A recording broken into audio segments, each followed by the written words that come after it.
Hey, good evening, everyone. I trust we are doing well. I see we have Benedict in, we have Bernard in, we have Abdul Salam, we have Herbert in, we have Samuel Inchi. I trust you're all doing well. Give me a thumbs up. Let's make sure everyone is seated, everyone is ready, everyone is paying attention. Give me a thumbs up. Herbert, all right. Bernard, all right. That's good. Samuel Inchi, I believe you're also there. Give me a thumbs up. Abdul Salam, all right, that's great. All right, great. All right, great.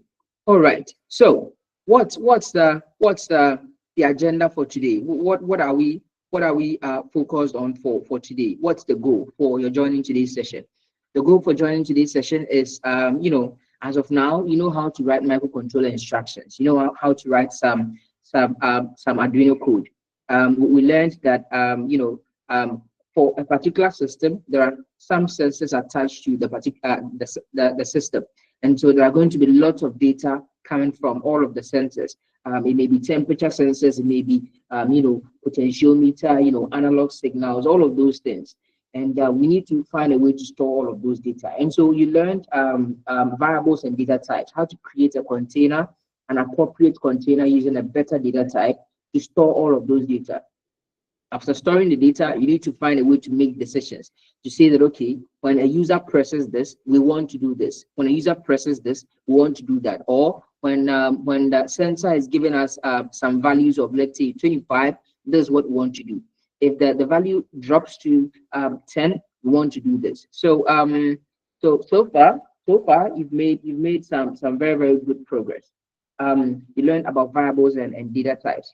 After learning about variables and data types, you learned about conditional statements, making the decisions and all of those things. That was great. And then after learning about conditional statements, now you learned about loops, right? You want to know how many times to do, you want to know how, if you want to do something 5 times, you want to do something 10 times, we use loops.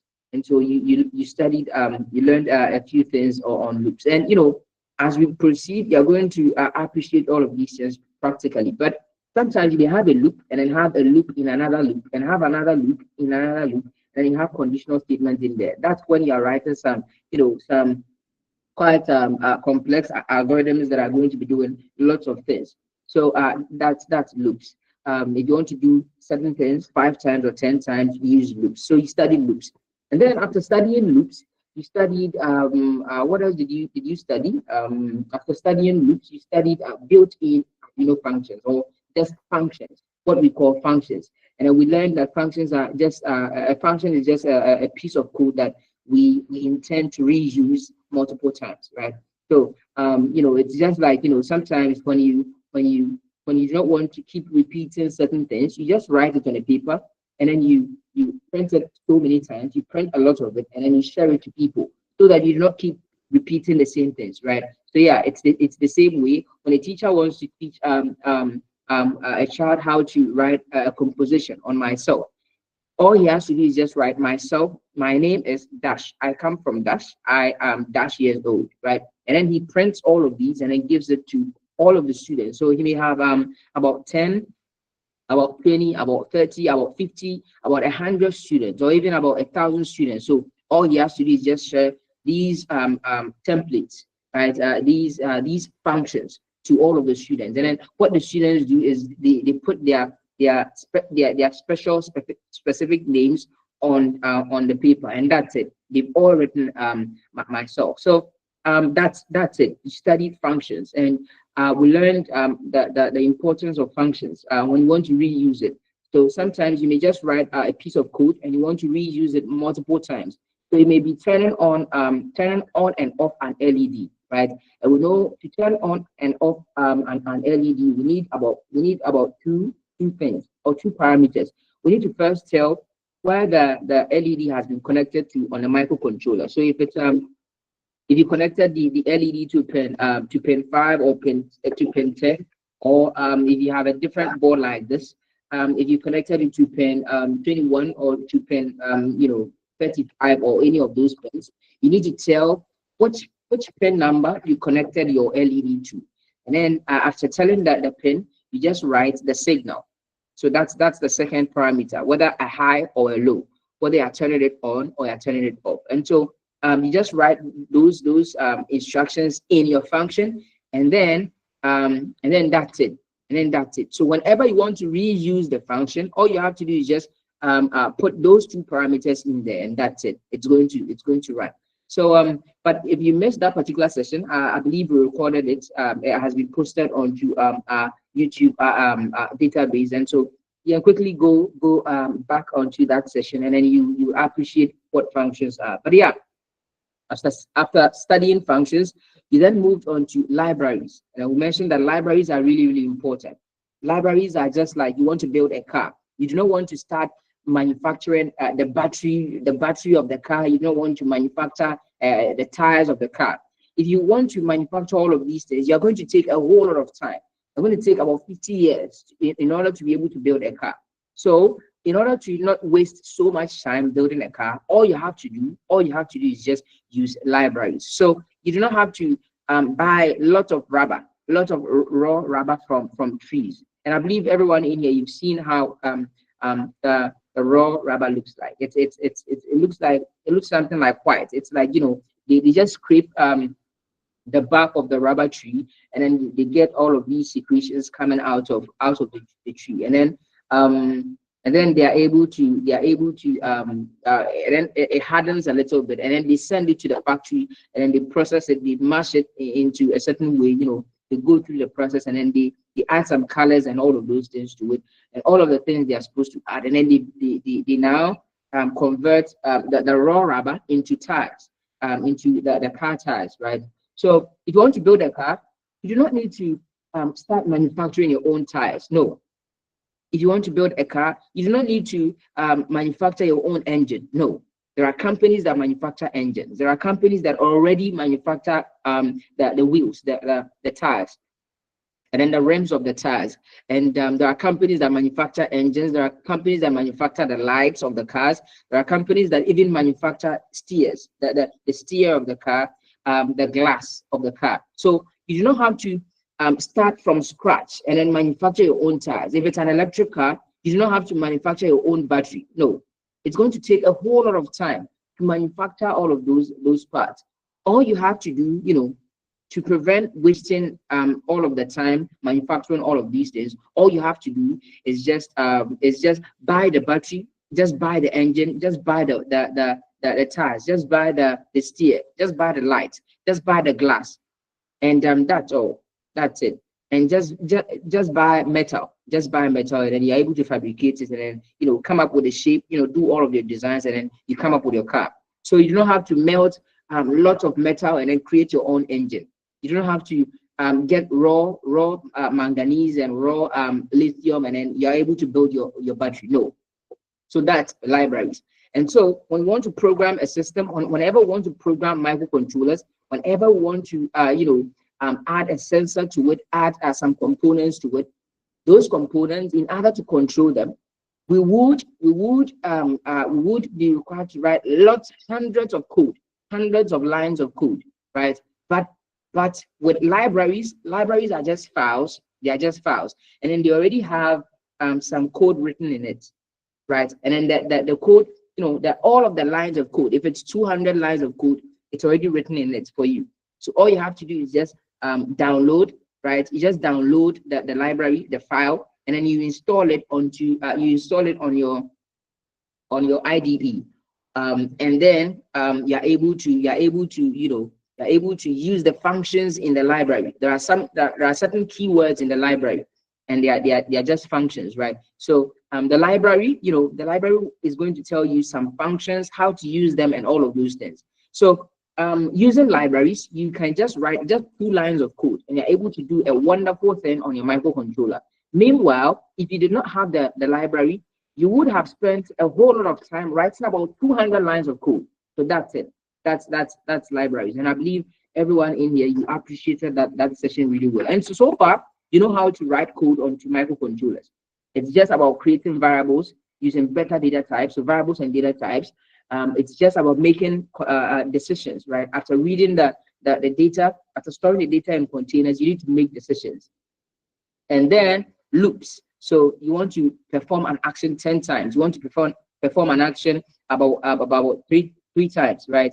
So we use loops. And then after loops, you know about functions. So you want to create functions. There are certain functions that you even created that are going to be returning a value, right? So in your system, you may say sensor one should be added to the sensor two's value. So you just create a function, and then you put the parameters in there, and that's going to returning the value after doing all of the calculation in the function. So yeah, you study functions and built-in Arduino functions. All of the functions in Arduino, there are functions for timing, to get time. There are functions for doing math, for performing mathematical, stuff, like finding square root, like finding the square of a number. We have functions that are used for that. And then we have functions for serial communication. And so when you want your microcontroller, your board, maybe this one, it may be this one, or this one. If you want your microcontroller to speak with a computer, and then you are able to get readings to see exactly what's going on in your microcontroller's brain. All you have to do is just use those serial communication functions in Arduino, and then you're able to use it. So far we've made some good progress. And libraries. So these are just the 5 things in programming. When you want to write from difficult projects, from very complex projects to very, very simple projects, it's just these 5 things, and how you are able to do targeted research and then figure out how to use all of these 5 things. It's just like giving someone just 5 vegetables to cook, right? Just 5 vegetables.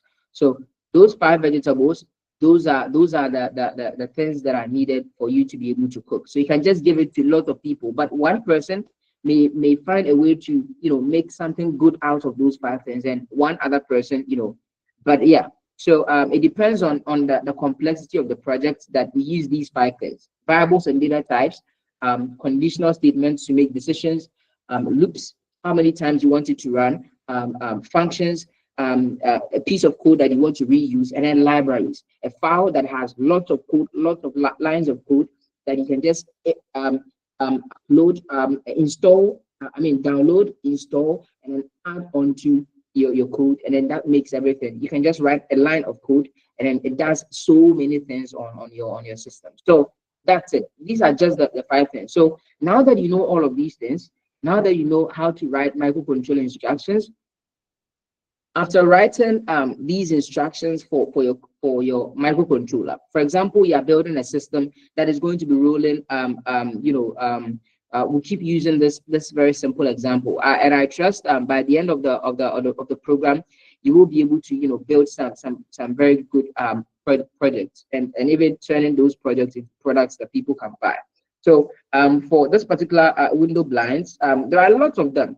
If you go to town, if you there are lots of them. But usually, those that install it, if it gets installed in your room, you'd have to use something, pull it down and then pull it up in order to scroll it up and down, right? So you may want to come up with a system that a user will just press a button at the top part, and then you connect a motor to it, and then it rolls up. And then you put a button at the bottom, and then when he or she presses it, it's able to move down. So for such a simple system, you have written all of your code, right? You have written all of your code. Now, how do you get it onto your microcontroller? And please give me a second. Let's get a microcontroller from the background.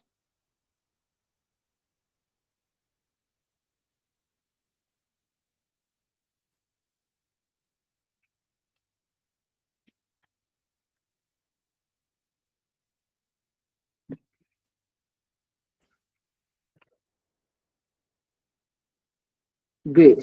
So we have a microcontroller here. This is just a very tiny microcontroller, and I believe everyone in here, even the name even tells us something. It's tiny, right? It's a tiny microcontroller, and in our introductory sessions, we took a look at this particular microcontroller. It's called the AT85 microcontroller, and yeah, let's go into video. Let's go into video. All right. So for Perhaps you have used a board like this before. You have used an Arduino board like this before, or there's an ESP32 board. Let's do a little survey. Give me a thumbs up or a thumbs down. Show with a thumbs up, a thumbs down or thumbs up if you have or have not used a board like this before, like this Arduino board or this ESP32 board. Okay, Bernard. Okay, Bernard says he's not used it before. Give me a thumbs up or thumbs down. Bernard has already given an answer. Abdul Salam, have you used it? Okay, Herbert, you've used it before. All right. Samuelenchi, no. Abdul Salam, yes. Yes, okay. Abdul Salam, all right. Benedict, I trust you've used, okay, in team. All right, that's great. Samuelenchi, no. All right. Benedict, I trust you have used an Arduino board before. All right, that's great. Benedict, all right, that's great. Felix, have you used a board like this before? Have you programmed a board like this before? Have you worked with something like this before? Okay, Felix says no. All right. Felix, are you with your colleague Isaac? Are you with Isaac? All right, ready? Give me a thumbs up or thumbs down if you worked with a microcontroller like this, a microcontroller board like this before, a development board like this before. Ready? Give me a thumbs up or thumbs down if you've worked with something like this before. Okay, so far we've gotten from Benedict, Bernard, Felix, Herbert, Abdul Salam in team. All right, Samuelenchi. All right. So if you ready? Okay, ready says a thumbs down. So after writing all of your instructions, using a board like this is so simple, right? So we have a USB cable like this. This is just like the cable that is used in a printer, right?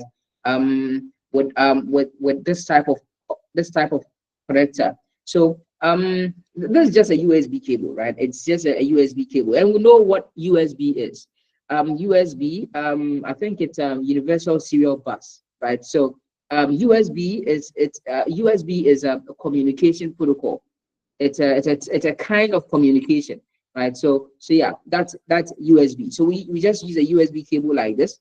We connect our board in here like this, right? And then we just connect the USB A here to our laptops, and then we're able to send the code onto it, right? So yeah, if you have these microcontroller boards, these are boards. These are not the actual microcontrollers. These are microcontroller boards. It's a board that has a microcontroller on it. So this is not the actual microcontroller. This is a board, a development board. All right. And then we also have you may have an ESP32 microcontroller board or development board like this one. It's the same way. This one has a Type C. It has a USB Type C port on it, and yeah, it has a USB Type C port on it. So we just connect the USB. We just get a USB cable like this one, Type C to Type A, right? Type C to Type A, and we just connect male port, female port, and then that's it. And then after doing the connection, we're able to connect this USB Type A to our computer, and then that's it. So for these development boards, it's so simple. They are just the boards, right? And there should be something about these boards that simplify our wanting to connect these to our laptops or to our computers. So it's just these USB cables, and it makes the entire thing very, very simple. However, the real problem is if you have a microcontroller like this, and I believe everyone is able to see it. This is the ATtiny85 microcontroller. I believe everyone is able to see it. Everyone is able to appreciate it. This is the ATtiny85 microcontroller. It has just 8 pins. We already know a little bit about this. We have 4 of them in here, and so we just have 8 pins on there, and 2 of the pins are used for power, just ground and then VCC, right? Where you connect your power, your positive voltage, and your negative voltage ground to it. And then the other 6 pins are used for input output. So, and then we also know that microcontrollers have communication pins on them, right? So we know about the MOSI pin, we know about the MISO pin, we know about SCK serial clock, we know about serial data, we know about reset or chip select. chip select or slave select SS. We know about all of these pins, right, on the microcontroller. So the question is, if we are not using a board like this, which simplifies everything, which just gives us a USB like this, and then we just plug it into our laptop, and then we're able to send our code from our Arduino IDE onto it, and then we have a bare microcontroller like this. How do we get our code, all of our instructions from our laptop onto a microcontroller like this one, right? How do we do it? Anyone has a clue? Does anyone have a clue? If you have some ideas around this, you can raise your hand, and you have an opportunity to share what you know. If you have a bare microcontroller, like this 85 microcontroller, or this the Atmega 328 microcontroller, this one on the board. If you take it off from the board, how do you get your laptop to connect with this this microcontroller? If you have an idea, please raise your hand, and you get an opportunity to share what you know. You may know it's not sharing so much. If you know just a little bit of something around how to get a microcontroller like this to speak with your computer, just raise a hand, and you have the opportunity to contribute. Anyone with an idea? All right, so actually it's so simple. It's so simple. If you have a microcontroller like this, we need another thing to connect with this particular microcontroller.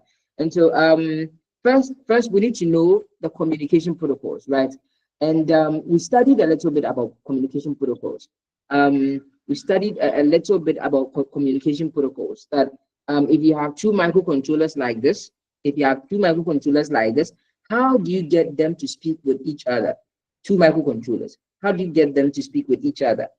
All you have to do is just connect their communication pins, right? So if you want them to communicate using UART, three communication protocols we mentioned.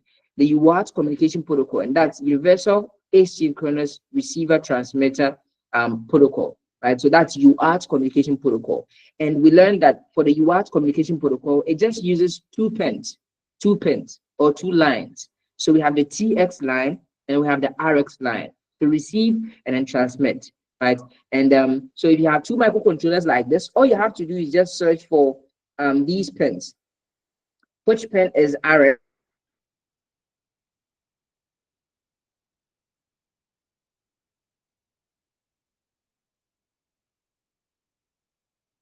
Which pin is TX, right? And then you connect RX of this one to TX of this one, 85 microcontroller. There's a way of doing it.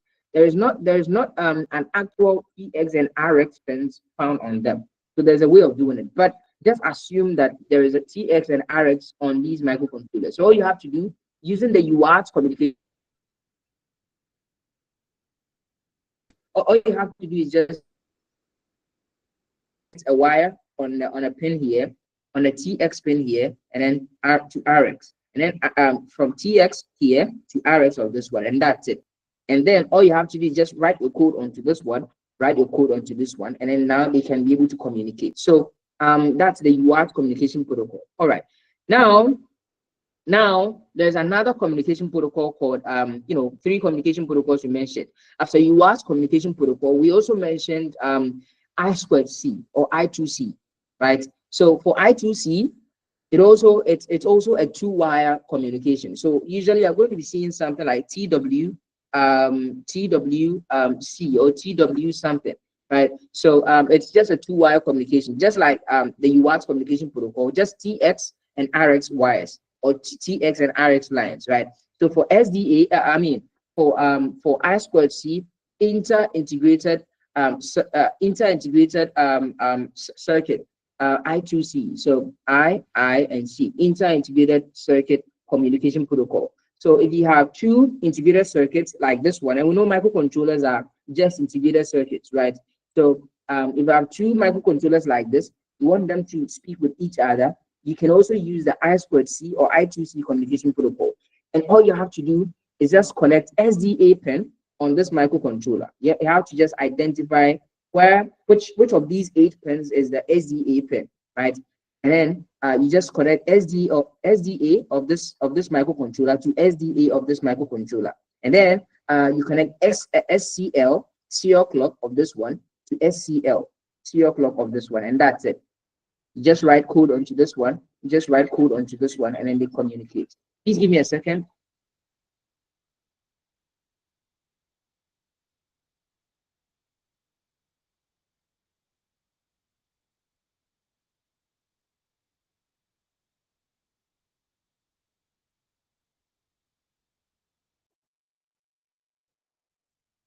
All right, thank you. So we have two microcontrollers. We have two of these, and we want them to we know about the I2C or I2C communication protocol. So what we have to do is just SDA pin of this one to SDA pin of this one, SCL of this one, SCL serial clock of this one, and that's it. They communicate. And then lastly, we have SPI, serial peripheral interface.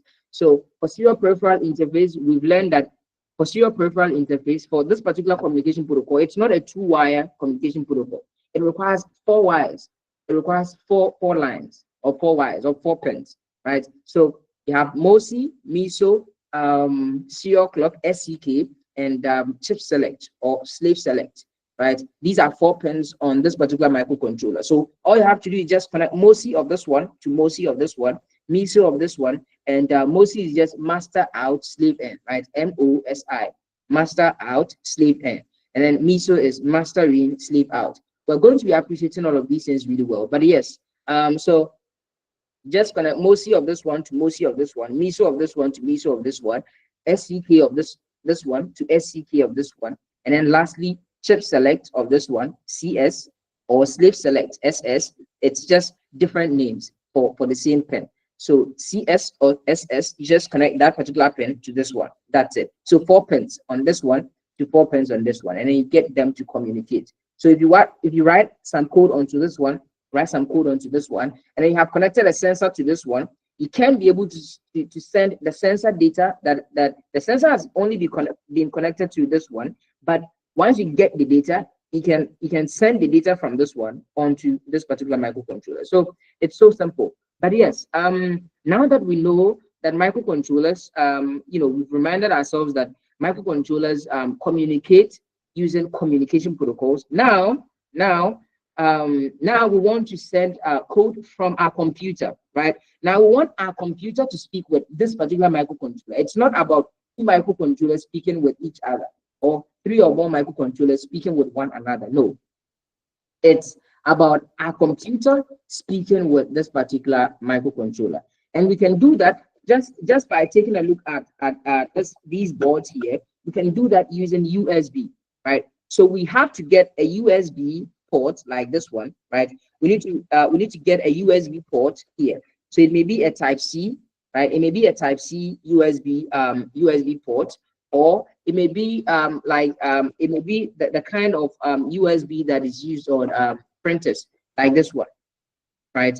Or we may use USB is it USB B those old kind of USB, or we can use the lightning one for is it lightning? Yes, lightning one for iPhones, right? So all we have to do, but let's take for example the USB Type C port, right? So you may want to put a USB like this, right, onto your you may want to, but yeah, let's not get ahead of ourselves. Let's not really get ahead of ourselves. So let's start from the basics. What is really going to help us understand this? So if you want a microcontroller to speak with your computer, first you need to know what language your computer speaks.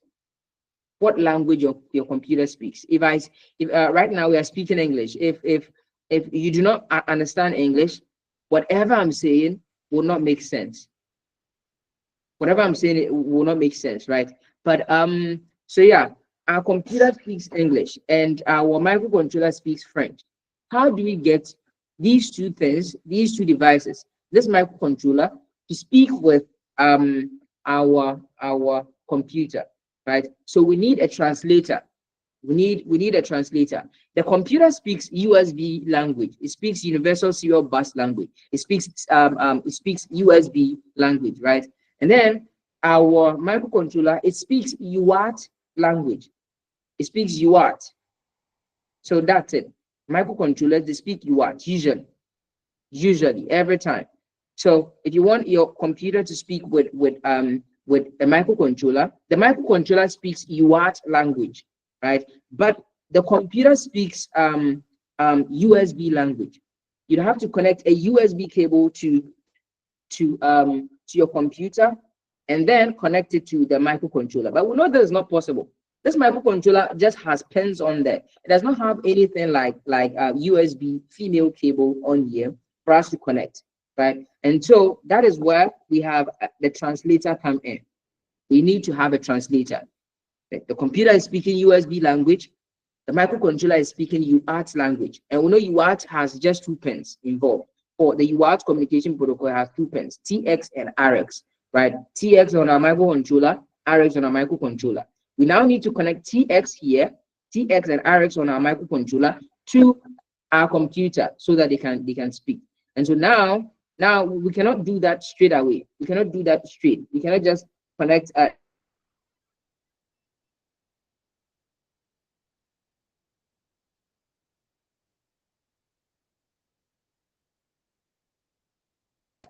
something that we need a translator. We need a physical translator. And so let's quickly take a look at translators. There are for now, just take note of these 2 translators. I want everyone in here to take a look at these 2 boards. These 2 boards are Arduino boards, right? They are Arduino boards, but the construction here is different. The construction here is different. So first things first, we have the microcontrollers on there. So for this particular one, this is the microcontroller. This is a microcontroller, right? This is the ATmega 328 microcontroller. But for this particular microcontroller, yeah, it's the same microcontroller here, ATmega 328, but it's just different packages, right? So this is the DIP package, dual inline package, right? A bulky package. And then there's I think QF, you know, it depends on the actual name of the package, but I think it's quad flat, right? Quad flat. So quad means it has 4 sides, 1, 2, 3, 4, right? Like a square. But this one has just 2 lines here, dual inline package, right? So just two lines. You have 1 line here, you have another line down here. So the pins are here, and then the pins are down here, right? So just dual inline, right? But this one is quad flat. It's first of all, the microcontroller is very flat, right? And it's quad. So we have the pins here. These pins are just on 2 sides, but the pins here are on 4 sides. 1, 2, 3, 4, right? So yeah, those are the microcontrollers, and they are the same microcontrollers, right? It's just the different packages. But now is the question. Now is the question.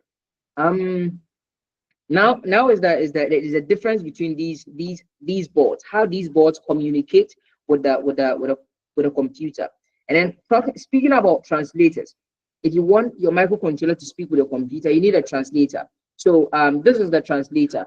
On this particular board, this is the translator. Here, I believe everyone can see it. This one here, this IC, this integrated circuit, the black one here, that's the translator. This is the translator. It's called CH3. It's called CH340. That's the integrated circuit that is responsible for letting is responsible for translation. It translates the microcontroller's UART language into USB language, right? Into USB language, so that your computer is able to still speak USB language, right?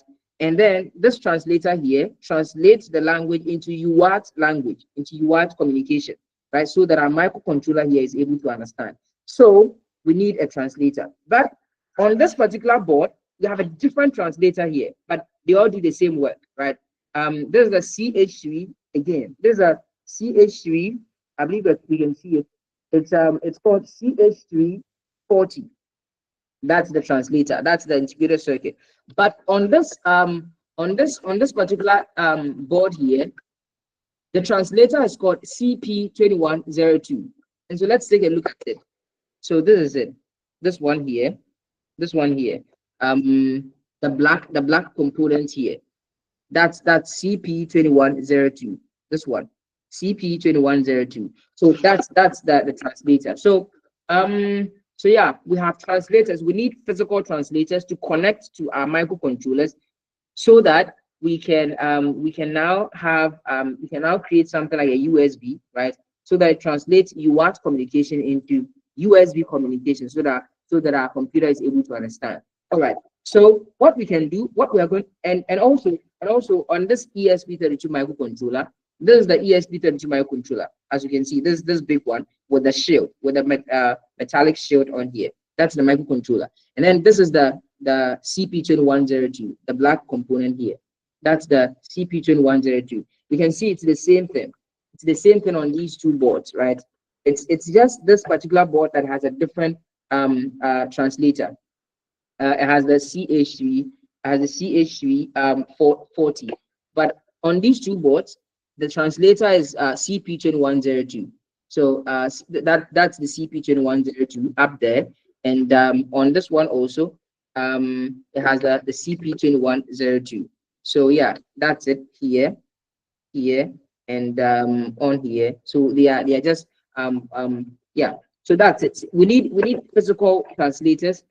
And then once we get them, I think we can go on to yeah, let's go off video and then let's go into a new tab, and then we can be able to appreciate this really well. We can be able to appreciate this really well. And before we end the session, we must go into Fusion 360. There's a I believe in our introductory sessions we took a look at a certain simple board, a certain simple board that I was working on for a certain team. We can be able to take a look at it and we'll be able to appreciate this really well at the end of the session. But yeah, I believe we are in a new tab. Yes, give me a thumbs up if you're able to see my tab here. Give me a thumbs up. All right. Yes. So now let's all right, Bernard, that's good. Herbert, Michael, all right, that's good. Now in here, let's type in CP, right? CP21. No, CP2102.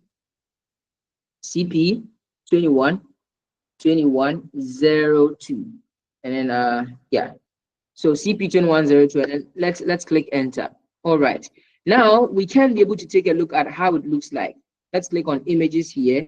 And I believe we should be able to get some images here. All right. Now let's take a look at that particular IC. We do not want a board. We want this is it. This is the integrated circuit, and it does translation. So this USB to UART. It's a USB to UART translator, right? So this is the component we're taking a look at. This is an integrated circuit. And it's responsible for converting USB language into UART language, right? So UART is serial, universal asynchronous receiver transmitter receiver protocol. So UART is just serial communication, right? And then USB. So we can see on the screen it says CP2102 and all of those things, and then it says USB to serial port chip bridge controller, right? Yeah. So this particular IC here, this particular integrated circuit, it's responsible for connecting to our microcontroller, and then the other side of it is going to connect to a USB port, like a Type-C port, right? So yeah. So that's it. That's a CP2102.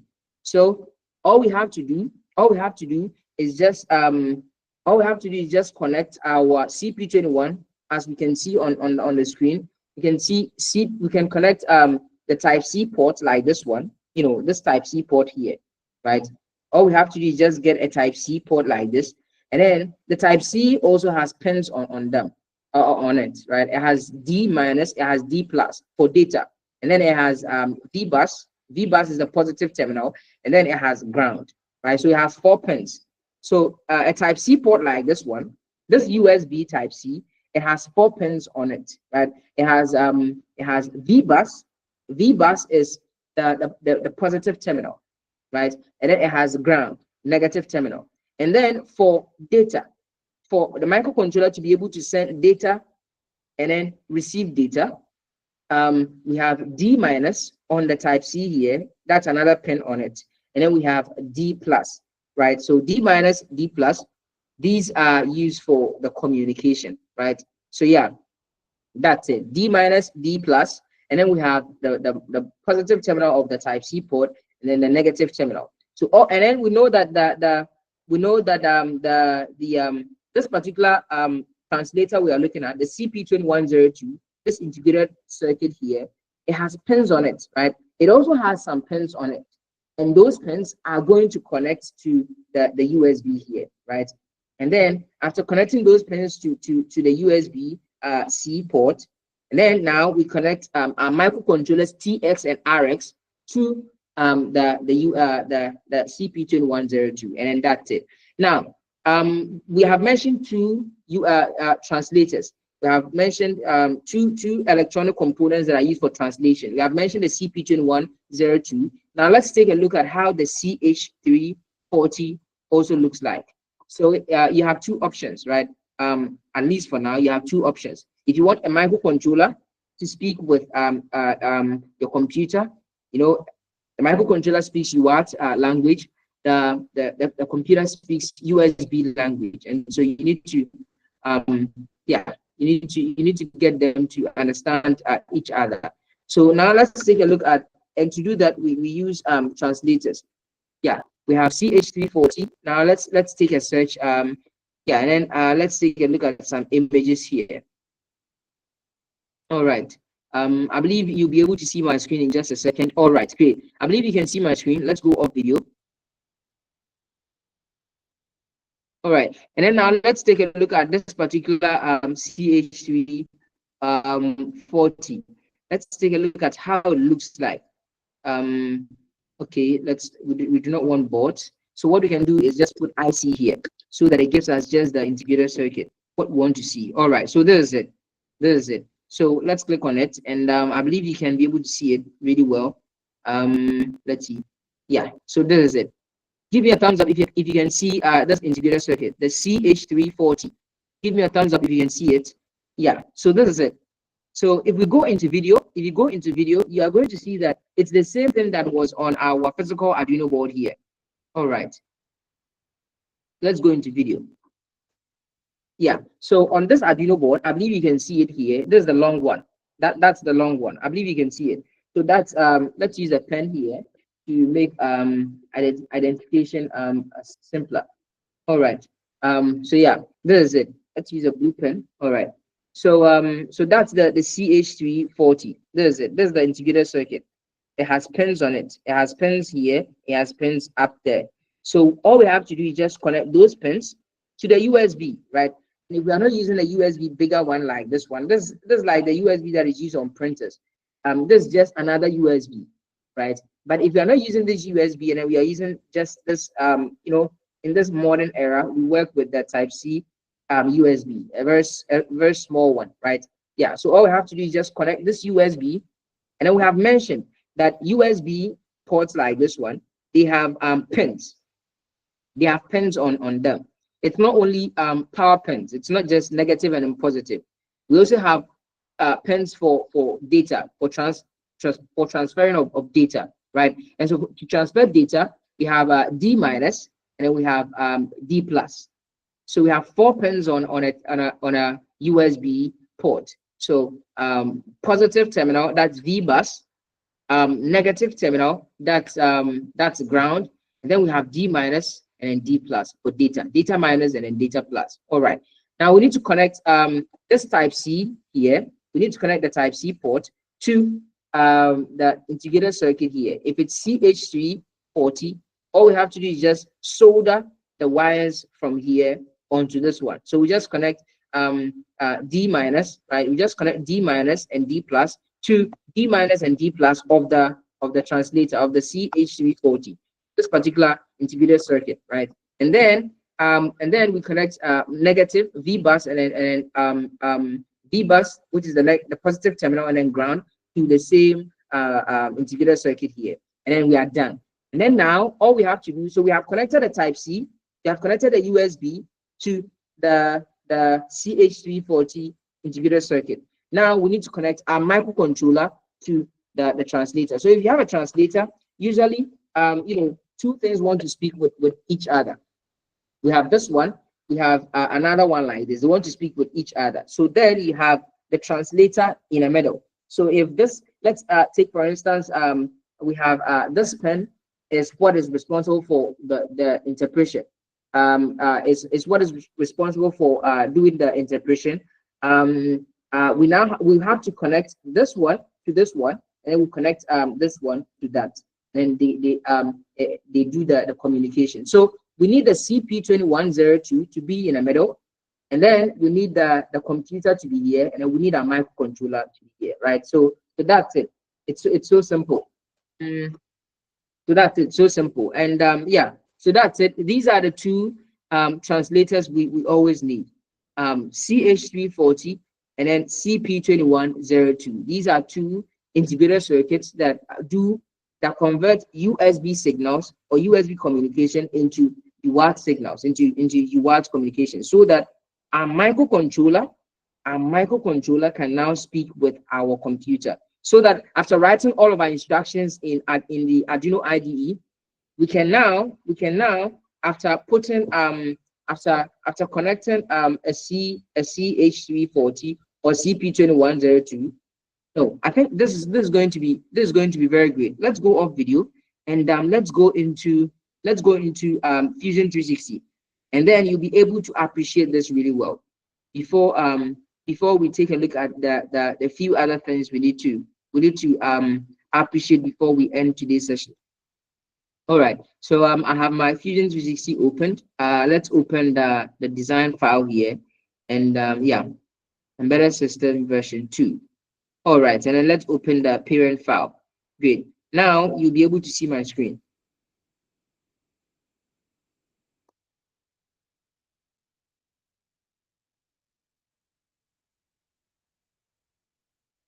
Okay, let's give this a few seconds.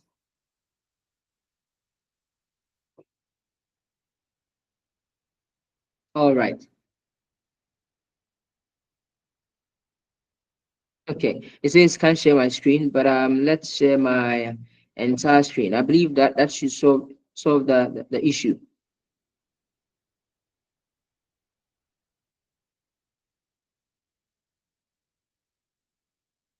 Give me a thumbs up once you can see my Fusion 360 here. Give me a thumbs up once you can see my screen, my Fusion 360. All right, that's great. All right, so in here we have we are just working on a very simple printer circuit board, a very simple PCB. And we're going to be doing it, everyone in here, we're going to be doing it very, very soon. But you need to understand that the basic stuff, the foundational stuff, before you're able to design a board. And one of such basic foundational things is how your microcontroller. Okay, I want to get this thing off, not now. Okay.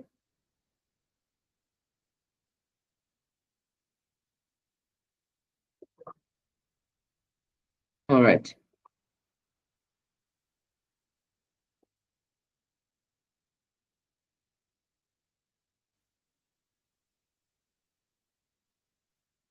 Let's give Fusion 360 just a second. Let's close the Arduino IDE. Perhaps all of these apps running at the same time is giving the computer a hard time. But yeah, I believe Fusion. All right, Fusion is ready. Great. Now let's go into the schematic file. We know, everyone in here, you know that when we are designing a board, when we are designing a printer circuit board, we have two things, right? We have the schematic, then we have the layout. The schematic is where we use the circuit symbol. So if we're working with a capacitor, we use the symbol of the capacitor. If we're working with a resistor, we use the symbol of the resistor. If we're working with you know an integrated circuit, we work with the symbol of the integrated circuit. All right. So in here, let's take that off. Let's take that off. All right. Good. So here is the USB Type C port. There's a symbol of the USB Type C, right? So I believe let's go into video. Let's go into video here. All right. So if we have a USB, if we have a USB like this one, you know, this is just USB Type C. This is the USB Type C, right? But this is how it looks like. This is actually how it looks like. This is the symbol. No, not this one. Yeah, this is it. So there's a symbol for this USB Type C port here, right? So this is it. This is a symbol, and then we can see the pins on this symbol here. You can see the pins. We have V bus A, right? We have V bus A. We have V bus B, but it's just simple. It's just V bus, right? Just V bus. All right, and then we have D minus and then D plus. So we can see DP, right? D positive and then D negative, right? So that's D minus and then D plus. All right, and then we have ground. We have ground. So we have four things on the Type C port. We may see that Type C port physically like this, but actually, when you're doing the design in your schematic file, you have the symbol here. You have just 4 pins. The positive terminal called V bus. That's what we are seeing here. V bus here. Just V bus A, V bus B connected together. It's just V bus. All right. So we have the positive terminal of the Type C, and then we have the negative terminal, and that's ground. So we can see ground A and ground B, but it's just ground. You connect all of these together, and then connect it to ground. All right. And then we have what is responsible for data. So we have D minus and then D plus. Good. So now, after knowing that the various pins found on a Type C port like this one, now we need to know the connection. How do we connect the Type C port to this what is going to be doing the translation? What is going to be enabling USB communication? So we can see it here. This is CP2102. I believe everyone is able to see it. CP2102.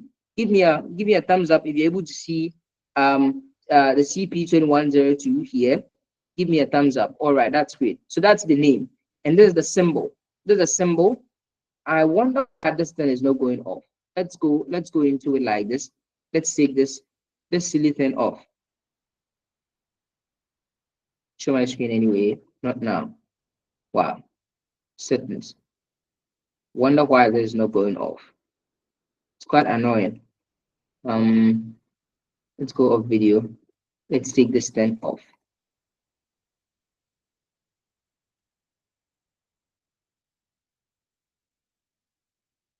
Okay, let's just and take care of this whole issue. Okay.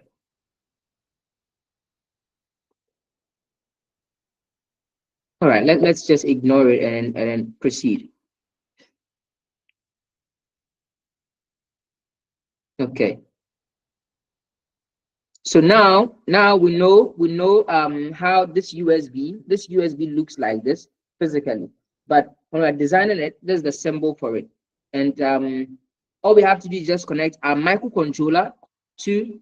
We have to connect our microcontroller to the USB, to this particular component here, CP2102, and then you connect the Type C port to CP2102, and then we have connected them together. So Type C port to the CP2102, and then our microcontroller to the CP2102, and then now we can get this one to speak with this one. Once our microcontroller, the Type C speaks USB, you know, our Type C is also going to be connected using a cable. We connect the Type C here like this. We connect the Type C port, this one, to the Type C cable to our Type C female port, right? And then we connect the end to our computer. We put it into, we just put it into our computer. Let's do that. Yeah. So we just put that into our computer. We can see our board is on, right? So now we have connected our laptop to our to the Type C port. And then now the Type C port is also connected to the USB to UART converter, and that is the CP2102. This one here. Yeah. So so our Type C here, our female Type C port has been connected to our translator, to the CP2102. And then our microcontroller, this is the ESP32 microcontroller, has now also been connected to the translator. So now, if we want our computer, if we write all of our code in the Arduino IDE, now we can just we can hit upload. We can just click on the upload button in our Arduino IDE, and then our code is going to be moving from the Arduino IDE. It moves through the Type C, the USB cable, right? It moves through the USB cable, and then it comes into our Type C port here, right? And then it goes into the translator, right? It goes through the translator, because our computer speaks USB language. So it's going to just move the code from the USB cable through the USB cable into the Type C port, and the Type C port, and then now it goes, the code goes into the translator here, the CP2102, and then the CP2102 now gives the code to the microcontroller. So I believe it's quite simple now. So the most important thing here is the translator, the hardware translator, and that's the CP2102, or what is it? Yeah, or the CH340. This is it, the CH340. So all the time, if you're designing a board like this and you want to connect the board to your computer, we know that the computer uses USB, a USB cable. So we need to find a way to connect a translator to the microcontroller, and then connect a USB Type C port to the translator. And then now we can connect our computer to the USB. And then the USB now connects to the translator. Then the translator connects to our microcontroller. So that's it. So simple. Give me a thumbs up if you've made some good progress. If you quite understand what we discussed so far. Give me a thumbs up if you are quite good. Give me a thumbs up if you're quite good with what we have. Okay, Michael. All right, Bernard. That's great. All right, that's great. All right, so that's it. It's so simple. But there are a few other things we need to just take note of before we bring today's session to a close. So there's one other thing called I believe everyone in here about a driver. I think we didn't really take a look at the yeah, let's do this.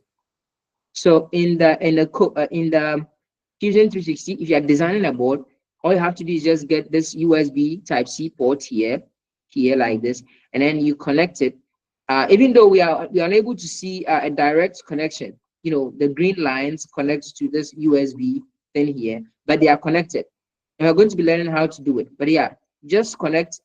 Let's get a wire here. So okay, the wire is just going to be taking space. All right, good. So you just connect the V bus. The V bus connects here. Let's just ignore it. You just connect the V bus from here to the USB cables. The translator's positive terminal. That's the VDD. That's the VDD. Or yeah, we have V bus also here, right? V bus. First, you need to give the Type C, the CP2102 some power. And so you need to connect it to a certain voltage to turn it on. And then now you connect the V bus of the Type C port here to V bus of your translator of the CP2102. So this is it, V bus, right? And then you connect and then now we have. So you see, when you connect USB cable like this, there's power coming from your laptop into the microcontroller. There's power. There's some 5 volts moving through the USB cable into your microcontroller, right? So that's the V bus, right? That's the V bus. So this is it. From the Type C here, immediately you connect it, there's some positive voltage, 5 volts, moving through the V bus all the way into the CP2102 V bus V bus. And then now it has power. And then there's ground also. We know that negative terminal is just negative, ground is ground. So you just connect ground of this one to ground, right? And then you connect ground of this one also to ground. Otherwise, you can just connect them together. Negative terminal here all the way to negative terminal here, and that's it. And then D minus and then D plus. So yeah, that's it. So we have D minus and D plus also on the translator here on the CP2102. So we have D plus, D minus. All you have to do is just connect these D plus and D minus to the type C port. So we have D plus, DP, and then DN, D minus, right? D negative, D positive. So you just connect them together, and that's it. You have the type C communicate with the translator, and then now you need to connect the translator here to the microcontroller. This is the microcontroller. I believe you can see it. This is a microcontroller. So now on the USB on the translator, you can see TX and RX, right? You can see TX here, TXD transmit data, TX transmit, and then D is data, and RX receive, and then D is data, right? So TXD and then RXD. So on a translator, you have TXD and then RSD. So all you have to do is just connect TX, right? TX of the translator to RX of the microcontroller. So we can see RX here. We can find RX here. So we can see on our microcontroller, we also have TX and then RX. So now we just come to we just connect TX and RX of our microcontroller to RX and TX of the translator, and that's it. And then now they can communicate. So our microcontroller speaks to the CP2102, and then the CP2102 speaks to the type C port.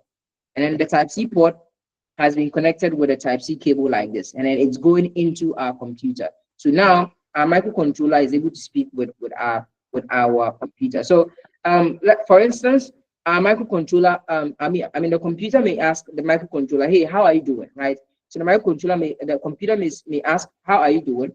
And then the how are you doing goes through the wire. It goes through the USB cable. It moves through it from here. It moves through it and then goes into the type C port. And then it goes into we know that the type C port here, the female port, has been connected to the CP2102. So how are you goes into CP2102, and then CP2102 interprets that how are you into a language that the microcontroller will understand. So it goes into the CP2102, and then the CP2102 interprets it, translates the language, and then sends it into the microcontroller. So if the microcontroller wants to respond and then say, how are you? I'm fine, right? So the microcontroller will also speak through the CP2102, I'm fine. And then it goes into the CP2102, and then the CP2102 gives it to the type C port here, right? And then it moves through the USB cable into our computer. So that's it. So simple. Yeah, that's it. So simple. And we've taken a look at how it looks like simply in the schematic. We're going to be appreciating all of these things. It's so simple, very, very simple. We're going to be appreciating this. But yeah, let's go off Fusion 360. And now let's take a look at the few stuff that are left for us to understand. Let's go off video. And yeah, so now we know we have the physical translator, and that's the CP2102 or the CH340, right? So these are the two translators. We have the physical translator, and then now we need to get a software translator. So that's when drivers come in. And I believe everyone in here, you know about a driver. If you connect a mouse to your computer, if you connect a keyboard to your computer via USB cable, let's stop presenting. Let's quit sharing. All right. Now, if you connect, where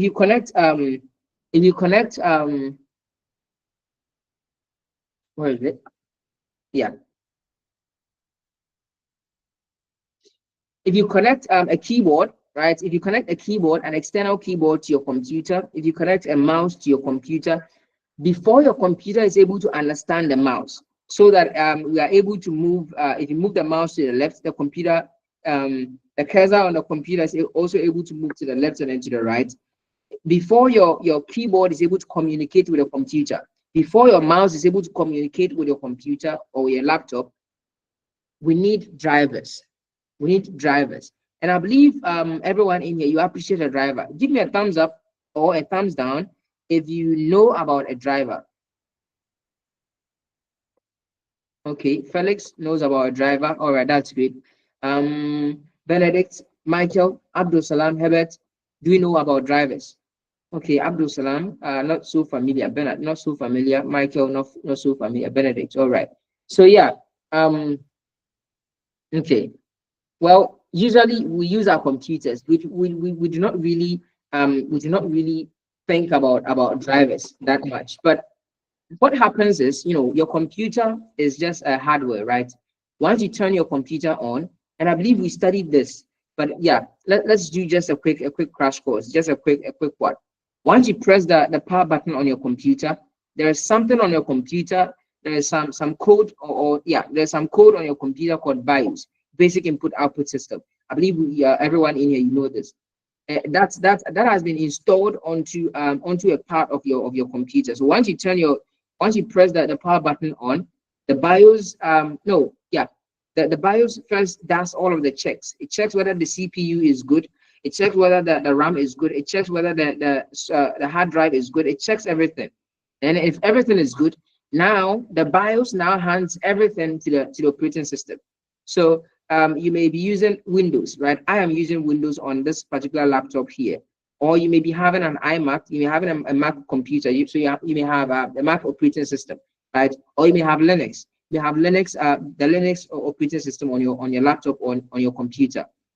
So once the BIOS is done with its work, immediately you press the power button, the BIOS goes into action. It checks whether the CPU is right, is good. It checks whether the keyboard is doing well. It checks whether the RAM is good. It checks whether the hard drive is good. It checks everything, every hardware aspect, and it's just some code. BIOS is just code, right? And it checks whether everything is good. After checking everything, it now hands the hardware to the operating system, to Windows, so that Windows now takes over the computer, takes over control. Good. So now after Windows takes over, now if you plug in a keyboard or a mouse into your laptop, into your computer, before the operating system understands that a keyboard has been connected into your computer, a mouse has been connected into your computer, a microcontroller has been connected, USB has been connected onto your computer, you need something called a driver. So that's it. So we need something called a driver, and it's so simple. Usually companies that manufacture mouse, companies that manufacture keyboards and all of these things, they use integrated circuits. They use components that Windows with the Windows operating system already recognizes, right? So if a company manufactures mouse or manufactures a keyboard, immediately you plug it into your computer. You do not need to do anything. You do not need to install any driver. The keyboard will get recognized by your computer, or the mouse will get recognized by your computer, or if it's a monitor, the monitor will get recognized by your computer, right? You do not need to install anything. But for these microcontrollers, for the translator, for the translator components called CP2102 or CH340, for these two translators, for these two electronic components, we know that they are the ones that enable our computers to speak with the microcontroller, right?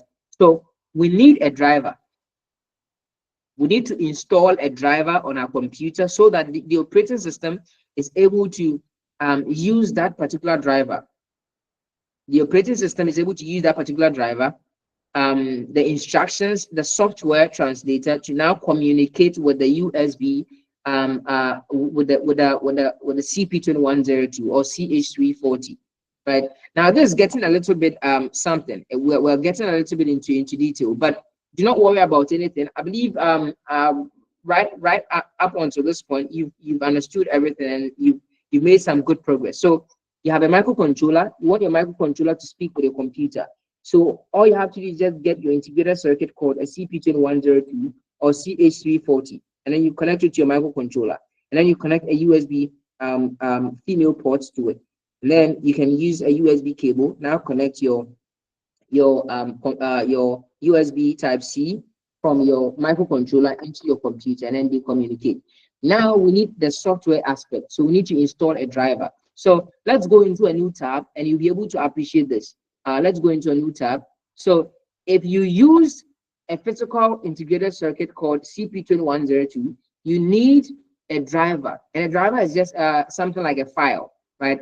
And that particular file, it has some C or C++ code written in it, right? And that file, just like a library, right? That file, after downloading that file, you have to install it. And then after installing it onto your computer, now the operating system, Windows, will now be able to understand the microcontroller. Will now be able to understand the CP2102. So I think that the only way for you to appreciate this is, let's go into the tab, and then let's search for CP, right? CP21. Come on, CP 2102, right? 2102 driver, right? Yeah. So I think I've looked that up before. So CP2102 driver, Windows, right? And then you click enter, and then that is going to be taking you onto the company that manufactured the CP2102, and that particular company is called Silicon Labs. And so if you have an Arduino board, if you look at that particular component called the CP2102, which we took a look at, you're going to see the Silicon Labs name written on it. But yeah, so this is it. This particular component called the CP2102, it was manufactured by a company called Silicon Labs, and they developed a driver. They wrote some code, some C or C++ code into a file. And always you have to install that file, that driver, on your computer, so that your operating system, Windows, will be able to speak with the CP2102, right? So the CP2102, you connect it to your microcontroller. That's the physical translator. Now you need to install a driver, that's the software translator, onto your computer, so that the CP2102 will be able to communicate with your operating system, with your Windows operating system. I believe we are getting there. So yeah, you can just click on the website here, and then we'll be able to go onto the official website of Silicon Labs, and then we'll be able to download the driver, right? So sometimes, so yeah, like we mentioned, whenever you connect a mouse to your computer, your mouse has a USB cable, right? So you connect it to your computer. Before your Windows operating system is able to recognize that you have connected a mouse to it, it needs a driver, right? And usually, mostly, those drivers are already installed. They come installed in your operating system, in your Windows. Whenever you install the Windows, all of the drivers come with it, right? But sometimes for some components, for some peripherals, for some mouse, keyboard, monitor and those other peripherals or devices, they may not get recognized by your computer, and so you need a driver. You need to install the driver, and the driver is just a file. So yeah, you go onto the Silicon Labs website, and let's click on downloads here, and yeah, let's click on downloads here. Good. So now we can see, it says download and install VCP drivers. Okay, let's scroll down. Yeah, and then now we can see CP21 0x, right? So yeah, do not worry about the 0x. The company manufactures lots of USB-to-UART. Good. So I believe we can see this here, USB-to-UART bridge VCP drivers. So yeah, so now after getting the CP2102 physically, you need to now get the software driver, so that your Windows operating system is able to speak with the USB-to-UART components, the CP2102. Good. So you just have to choose which one you want. This is universal. This is a universal one, universal Windows driver. So you can just click on this one here. Let's just click on it, and yeah, it's going to take us into a new tab. Yeah, I believe we're able to see that it has downloaded. Let's see if we're able to see. Okay, we're unable to see. But once I share, okay, so let's open my file explorer here, and we'll be able to see that the driver has now been downloaded. Okay, let's share my entire screen, present something else, entire screen, and we'll be able to see this.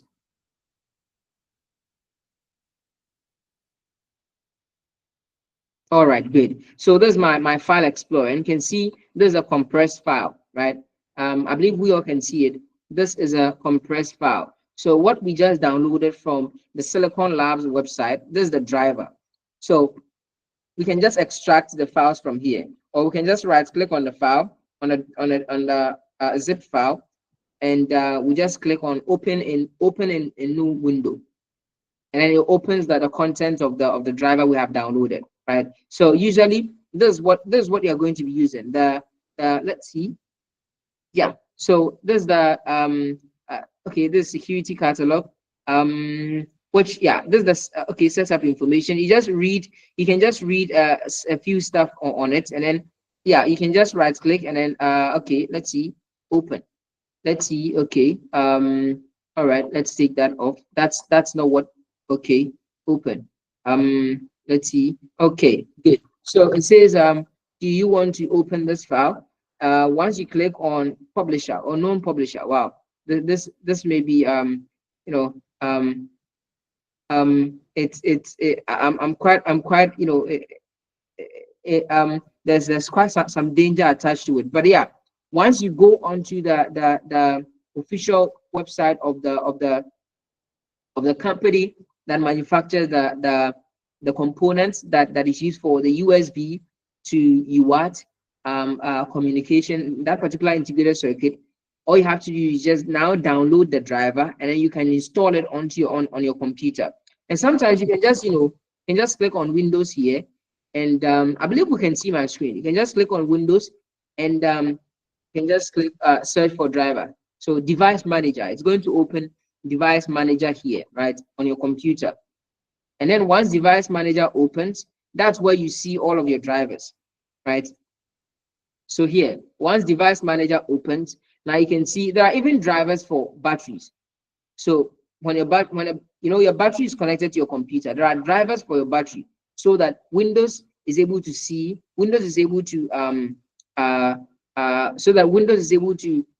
communicate with the hardware of your computer, right? To see whether the battery is charging, to see whether the battery's percentage is 95 or whether it's 20 or all of those things. And we also have drivers for Bluetooth, right? We have drivers for camera. So if I turn my HP camera on, there's a driver that that particular driver helps Windows. It helps the operating system understand the hardware, right? So that's it. Then we have now if I plug in my microcontroller board, take a look at what is going to happen here. But before we do that, yeah, so there's a keyboard part here. When we press here, you can see there's a driver for the keyboard. There's even mice and other pointing devices. So there's a driver, there are drivers for mouse, right? So whenever I connect a mouse to my computer, these drivers here, they are just files with C++ code or C code. And that helps my Windows operating system. It helps the operating system to communicate with the hardware, to communicate with a particular mouse. And we know there are electronic components in a mouse, right? Yeah. So the electronic components in a mouse, the operating system, the computer should be able to recognize the mouse. That's basically what we are talking about. So yeah. So whenever you connect a keyboard to your computer, there is this particular driver here, standard 101, 102 key or Microsoft Natural. That's the name here, right? That's the driver. It helps your operating system, your Windows operating system, to communicate with the keyboard that you have connected, or if you connect a mouse, to communicate with a mouse. There is even drivers for monitors. There are drivers for printers. There are drivers for the processor on your computer. There are even drivers for sound. There are drivers for USB components, for USB drivers. It says universal serial bus controllers, right? So all of these are drivers, right? Yeah. Now let's connect my ESP32 board to, let's go into video. So what we're going to be doing is we're going to be connecting my ESP32 board here, this microcontroller board, to the computer using the USB cable, right? And then now take a look at the screen, right? Take a look at the drivers. You're going to be seeing a change. You're going to be seeing something happen. So let's connect it quickly. Good. Now the microcontroller is on. Good. So something is changing, right? So now let's wait. Let's give it a few seconds. And then now let's take a look at the new list. Good. So now we can see something here. Ports, right? Ports. Good. Now we can see something here. We can see Silicon Labs CP2102 USB to UART bridge on communication port 8. I believe everyone is able to see it. Give me a thumbs up if you're able to see the Silicon Labs driver. The name of the Silicon Labs driver there. Give me a thumbs up if you're able to see it. Give me a thumbs up if you're able to see the driver. I am unable to see thumbs up or thumbs down. Give me a thumbs up or thumbs down because there is this silly thing showing up here which cannot be taken off. But give me a thumbs up if you are able to see the CP2102 driver. Okay, Abdul Salam. All right, great. So that is it. Whenever you connect a microcontroller to your computer, you first need the physical component, the physical integrated circuit that will help your microcontroller speak with your computer, and that is this one here.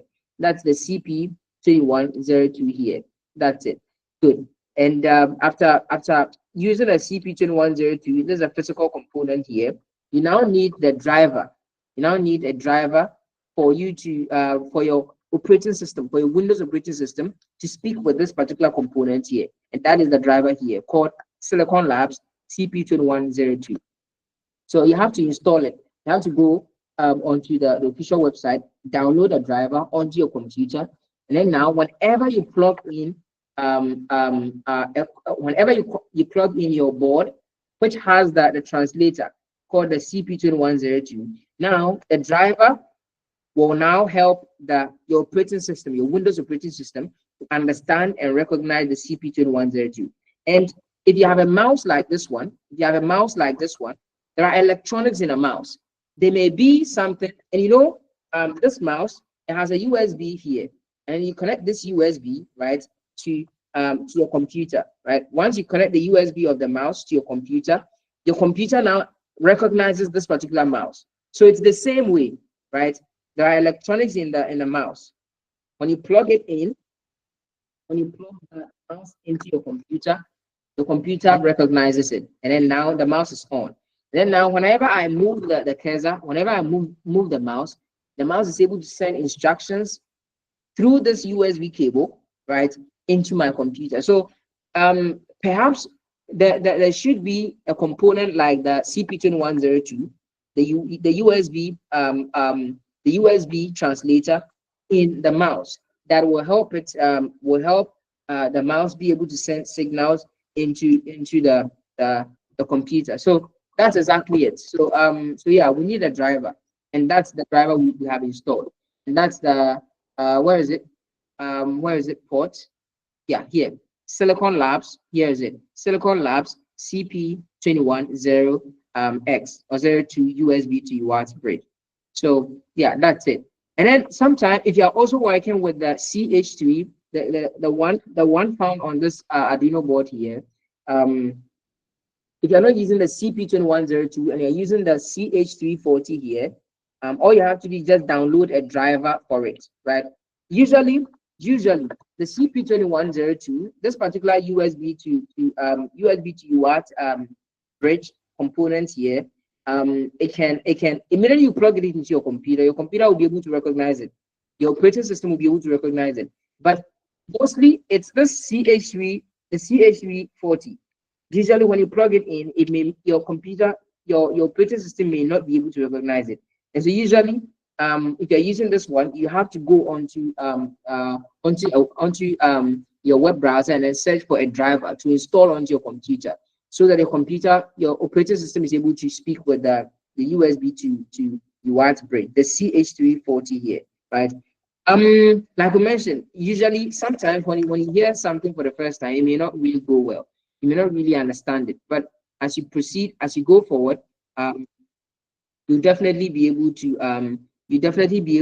understand you definitely be able to understand exactly all of these things, and you'll be able to appreciate all of them. But yeah, I believe you've been able to make some progress in today's session. So if you have a microcontroller like this one, if you have a small microcontroller like this one, and you want that microcontroller to speak with your computer, all you have to do is just get a USB to UART, because your microcontroller speaks UART language, but your computer speaks a USB language. And so you need a component, a component, an integrated circuit like this one. You have to connect that component to your microcontroller.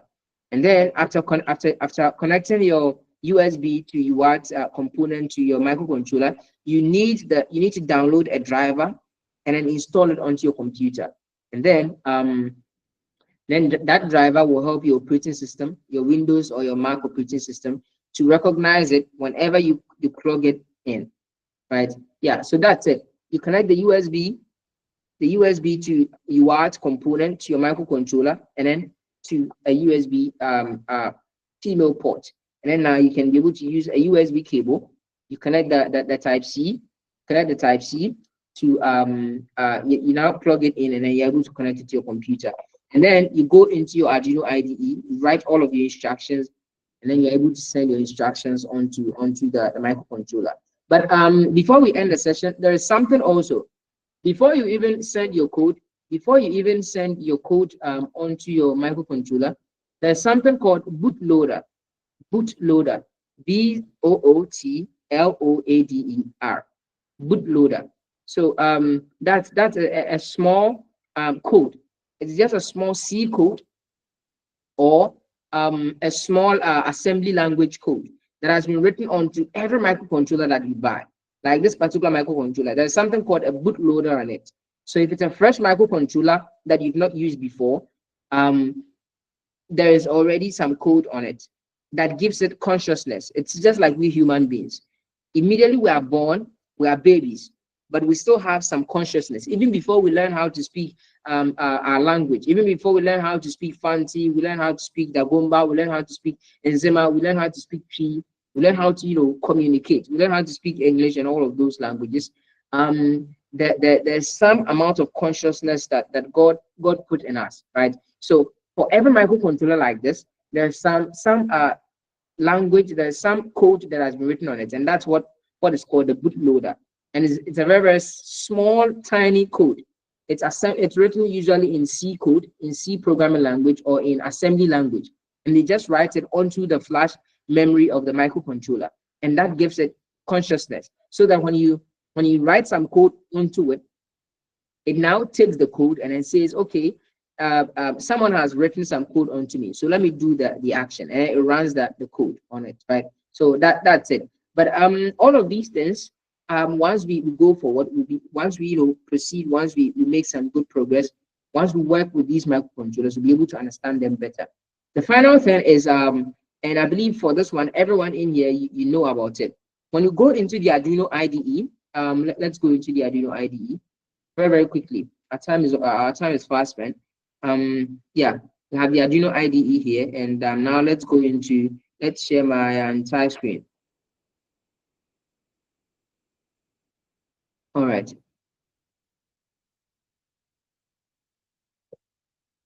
I believe we're able to see my screen.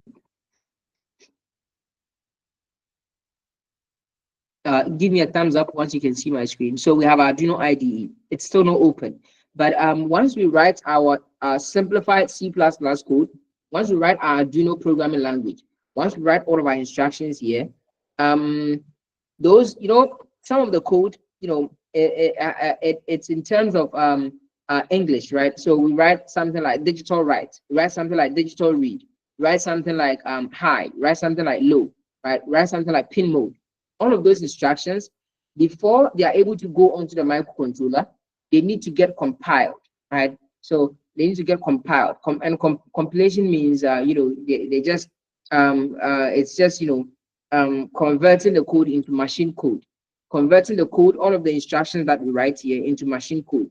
And machine code, I believe everyone in here, it. Machine code is just zeros and ones. So microcontrollers like these, they do not understand anything but except zeros and ones. And so even though we write C++ code, simplified C++ code, Arduino code, after writing all of those code, there's something in the Arduino IDE called a compiler.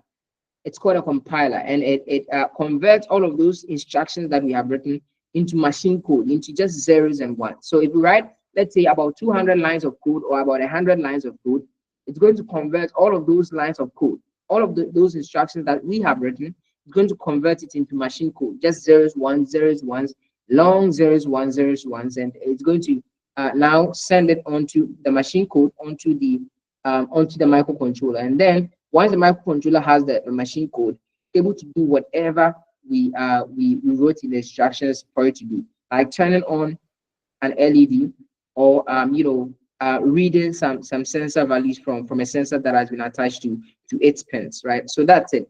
So that's it. In today's session, we looked at how our microcontroller can speak with our laptop, because we know that for this particular microcontroller, all it has is just these pins on them, and we cannot connect these pins to our computer straight. We cannot just put this microcontroller on our computer and then we are saying we send our instructions onto it. No, it's not going to happen.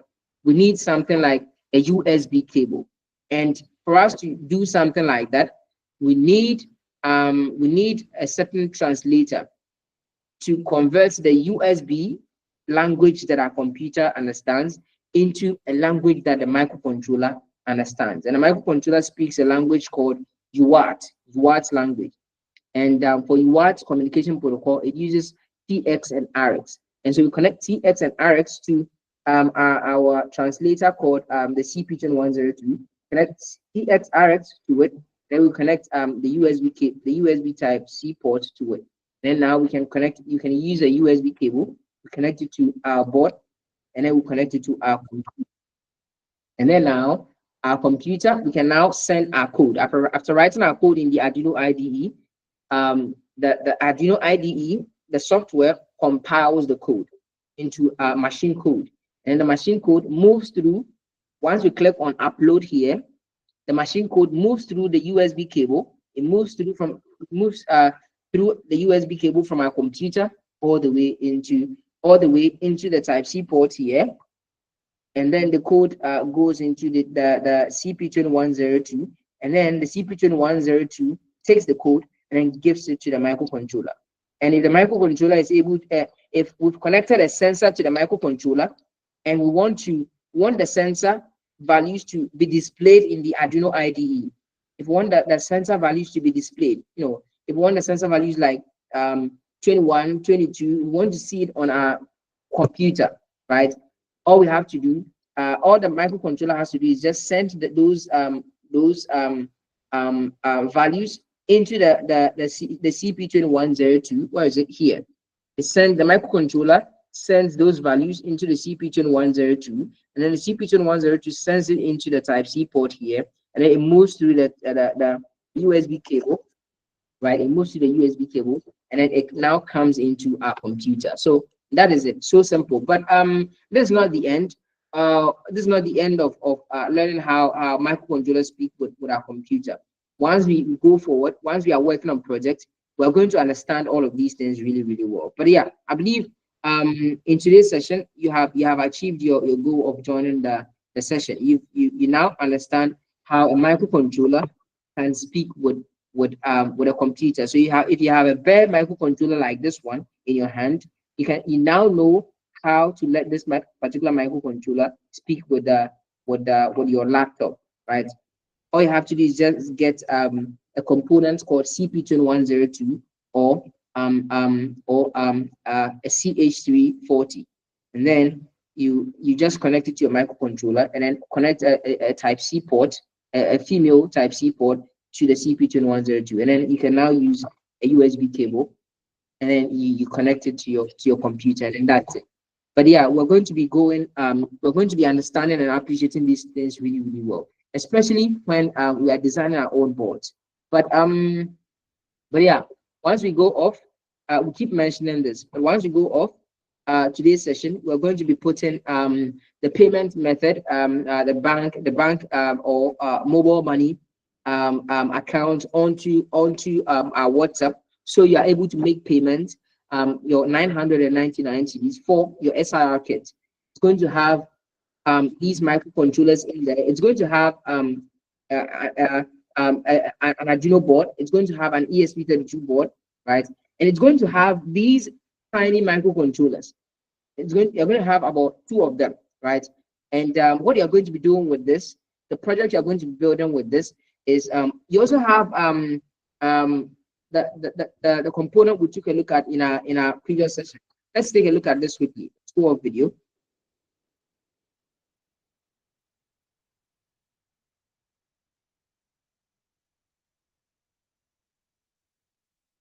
Yes, great. So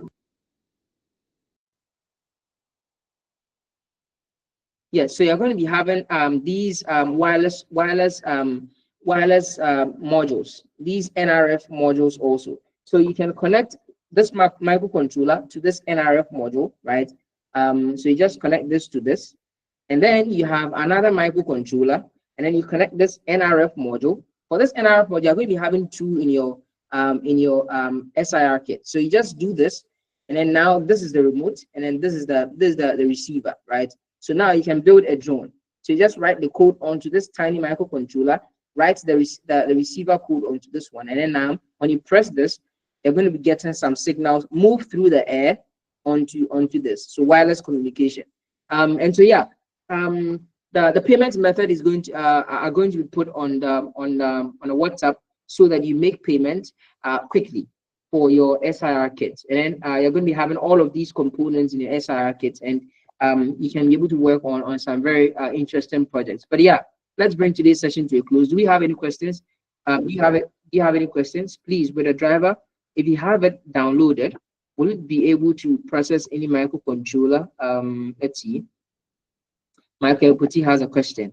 Will it be able to process any microcontroller communication, or every microcontroller will require a different driver for the communication? No.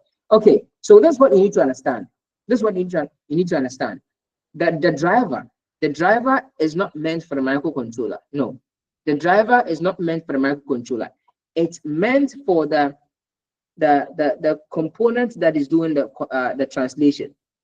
It's meant for this CP21. This is the CH340, right? So if you are using this particular CH340, or if you are using this CH340, you need to download a driver for this CH340. Or if you are using the CP2102, this one, right? Yeah, if you connect this to your Type C port here, you need to download a driver for this one. So the driver, we download the driver for the translator, right? We do not download the driver for the microcontroller, right? I believe you're good. So once you download a driver onto your computer, your operating system, your Windows operating system is able to, with the driver, the driver has that file you download and then install on your computer. It has instructions in it. And if your operating system, your Windows, wants to recognize that a CP2102 has been connected to it. So if you may have this USB cable. This is the USB cable. This is the Type C male port, right? Just plug that in. Just plug that in into it. Yeah, just plug that in, and then now it's plugged in. Now, if you plug the other part of the USB cable into your computer, let's do that. So yeah, just plug it into your computer. Now, you can even hear a certain sound. Quickly, you hear a sound. If you plug it in, you hear a sound. If you plug it out, you hear a sound. It's just like connecting a mouse to your computer. Immediately you plug a mouse onto your computer, you hear a certain sound, right? From Windows, and that means that it has recognized that something has been connected to it. So so that's it. Yeah, so there is a CH340, and then there's CP2102. So these are the translators. So for these translators, usually the CP2102, immediately you plug it into your computer, every operating system will recognize it. But for the CH340, usually for for the Mac operating system, when you plug it in, it will not be able to recognize it. It will not be able to recognize the translator immediately, right? So all you have to do is just download the driver onto your computer, and then now your operating system your Mac operating system or your Windows operating system will ask will now with the instructions in the driver, it's now able to communicate with the CH340. And these were manufactured by certain companies, and so they need to write a driver. They need to write some C code, right? They need to write some C code or C++ code to put that in a file in a form of a driver. And then once you download it onto your computer, the operating system is able to understand the code. It's able to understand the code, and then now it's able to communicate with that particular translator, and that in turn communicates with the microcontroller. So so when so the question was, will it be able to the question was, please, with the driver, if you have it downloaded, will it be able to process any microcontroller communication? No. So the question is wrong. It's not the microcontroller communication. It's the components, the translators. So you can even without a microcontroller, you can connect without a microcontroller, you can connect the translator, the CP2102 or CH340, barely to just that one to the computer, and then it will recognize it. Right? You can connect just that one via this USB cable to via this USB port through a USB cable to your computer, and it will recognize it. So it's not necessarily getting a microcontroller. So once you have the translator, right?